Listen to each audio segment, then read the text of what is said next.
Mari kita lihat turmeric, kunyit orange fizzy drink homemade.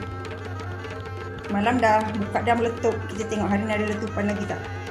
Kalau korang buat ni kena minum dah macam semalam buat, hari ni dah boleh minum sebab orange kan dia dah. Tengok warna dia pun nampak cantik tapi rasanya sedap. Tengok kat sini tau. Tengok kat Bismillahirrahmanirrahim. Aduh. Power dia punya.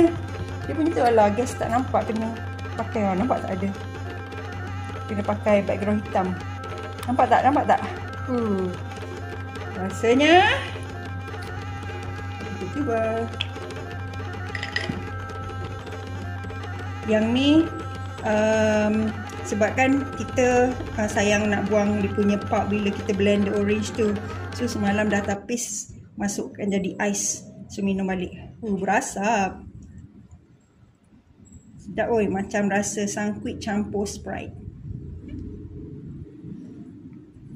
Mana straw I?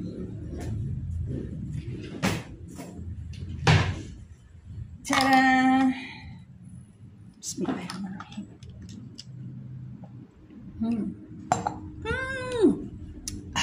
Alhamdulillah. Power.